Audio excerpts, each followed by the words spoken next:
গোবর গ্যাস নাম কখনো শুনেছেন? হ্যাঁ, কলকাতার উপকণ্ঠে মহেশতলা পৌরসভার অন্তর্গত একটি গোবর গ্যাসের প্ল্যান্ট করবার পরিকল্পনা হয়েছে। এমআইসি, পৌরসভা, পৌরপ্রতিনিধি এবং খাটাল মালিকদের সঙ্গে বসে আলোচনা করা হয়ে গেছে। এদিনের বৈঠকে খাটাল মালিকদের পক্ষ থেকে জানানো হয়, মোট ৪৪টি খাটালে ৭৫০টি মোষ আছে। প্রতি মাসে এই খাটালগুলো থেকে প্রায় ৭৫০ টন গোবর বেরোয়। এতদিন মহেশতলা ও গার্ডেনরিজ নিকাশিতে ফেলা হচ্ছিল।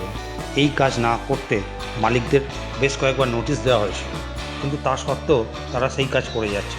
এদিন সিদ্ধান্ত হয়েছে কলকাতা পুরসভা একটি গাড়ি দেবে মহেশতলা পুরসভাকে। ওই গাড়িতে করে সমস্ত খাটালের গোবর তুলে নিয়ে পুরসভার ডাম্পিং গ্রাউন্ডে একটি নির্দিষ্ট জায়গায় ফেলা হবে। সেখানে গোবর গ্যাস প্রকল্প করবে মহেশতলা পুরসভা।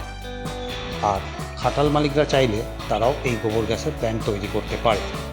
এখানে মিটিংয়ের শেষে কিছু বক্তব্য আপনারা খাটাল মালিক এবং বিশিষ্ট ব্যক্তিদের মুখ থেকে শুনুন। ভালো লেগেছে আমাদেরকে এমআইসি সাহেব খুব ভালো সাপোর্ট করেছেন। আমাদের মহেশতলা মিউনিসিপ্যালিটির ভাইস চেয়ারম্যান সাহেব আবু তালেব মোল্লা, ইনি খুব ভালো। আমরা করবো যেভাবে বলছেন, এরা আমাদেরকে বেশি সহযোগিতা করছেন, এরা যে সাপোর্ট করছেন মানে খুব ভালো লাগলো। আমাদের এমআইসি সাহেব বললেন এইভাবে করতে হবে, যেইভাবে আমাদেরকে বলবেন সেইভাবেই করবো আমরা। এরা আমাদের ভাইস চেয়ারম্যান সাহেব আছেন না, সব মানে এরা মানে আমাদেরকে মানে এইভাবে সহযোগিতা করছে, এরা সাপোর্ট করছেন, আমরা মানে এটা কল্পনা করছি। এখানে আলোচনা হলো, এখানে ৪৪টা খাটাল আছে, খাটাল মালিকদের সাথে আমাদের এখানে এই খাটালের গোবর করে আমাদের ড্রেন জাম হয়ে যাচ্ছে, মহেশতলা এফেক্টেড হচ্ছে, কলকাতা পৌরসভা এফেক্টেড আছে।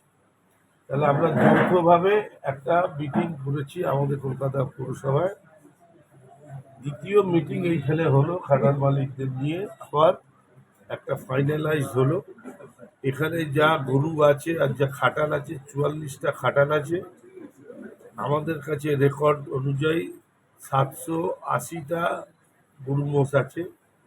১৬ টন করে রোজ গোবর বেরোয়, মাসে ৪৮০ টন গোবর হয়। একটু ২-৫% এদিক ওদিক হতে পারে, এখন এসে শুনলাম। এটা একটা হিউজ গোবর। এই গোবর আমি ১৮.৫ কোটি টাকা খরচা করে নেচার পার্ক থেকে সন্তোষপুর ড্রেন ক্লিন করছি। ১৭২ মিলিমিটার বৃষ্টি হয়েছে, এই গোবর আটকে দেওয়ার ফলে এখানে কোনো জল জমেনি। আমি এই গোবর ওই ড্রেনে আর ঢুকতে দেব না, এটা আলোচনা হলো। আমাদের এমপিও ইন্টারেস্টেড যে আলোচনার মাধ্যমে সমাধান করতে। যদি সমাধান না হয় আইন তার পথে যাবে, কিন্তু সমাধানের একটা পথ বেরিয়েছে, সেটা হচ্ছে আমাদের কলকাতার মহানাগরিক তিনি বলেছেন যে এই গোবরটা আমরা গাড়ি করে তুলে দেবো, এরা সেই গাড়িতে মালটা তুলে দেবে। পৌরসভা একটা জায়গা দিচ্ছে, সেখানে এই গোবরগুলো পড়বে। পৌরসভার পক্ষ থেকে একটা প্রজেক্ট করা হবে, এখানে গোবর গ্যাস প্লান্ট বসানো হবে আমাদের গোবরের কোয়ান্টিটির ওপরে। ওয়েস্ট যেটা বাঁচবে সেটা আমরা নার্সারিকে বিক্রি করবে আমাদের মহেশতলা পৌরসভা। জলে একটা প্রবলেম হয়েছে গার্ডেনিংয়ে, আমি জানি, তার কাজ চলছে। ২-৩ দিনের মধ্যে এই সমস্যার সমাধানটা হয়ে যাবে।